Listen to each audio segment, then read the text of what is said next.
চিতই পিঠা কার কার পছন্দ ভাই? তাও যদি হয় এরকম অনেক রকমের ভর্তা দিয়ে এবং বাইরে বৃষ্টি সাথে ঝাল ঝাল ভর্তা দিয়ে চিতই পিঠা। কিভাবে বানাবেন এই পিঠা চলুন মার মুখ থেকেই শুনে নেই যে মা কিভাবে বানাচ্ছে। ও মা, কি পিঠে বানাবা? পিঠে বানাবো। কি পিঠে? চিতই পিঠে। তা কি করতেছো? গুলা গুলাচ্ছি। কিরাম কিরাম গোলাতে হয়? প্রথমে পানি দিতে আই, গুঁড়ো দিতে আই, ওর ভিতরে দিয়ে গুলাই নিতে আই, তারপরে ঘুরতে আই, তারপরে তারপরে খোলা দিতে আই, গরম হলি পিঠে দিতে আই, গুলা দিতে আই, দিয়ে পিঠে আই। তাই এই খোলায় কি করতে হবে এখন? গুলা দিতে হবে গরম করে নিয়ে। এর ভিতরে কি কি দেছো? কিছুই দিনই লবণ আর পানি আর গুঁড়ো। তারপরে চুলোয় দিয়ে জ্বালাইছো, হ্যাঁ, দিয়ে কত সময় ঘুরতে হবে এরকম? তা তো 5-7 মিনিট তো ঘুরতেই হবে। তাই গুলানো পাতলা হবে না ঘন হবে কিরকম? মিডিয়াম, দেখাও দিনই। মিডিয়াম হবে। ও,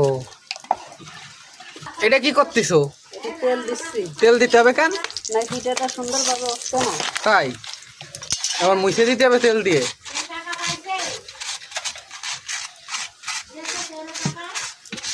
কত সময় রাখতে হবে খোলার ভিতরে?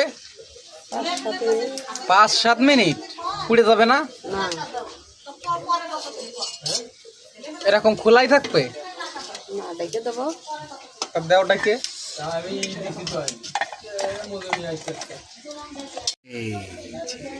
একদম পারফেক্ট। আর একটু হতে হবে, আরেকটু হবে নাকি ঢাকি দেবা?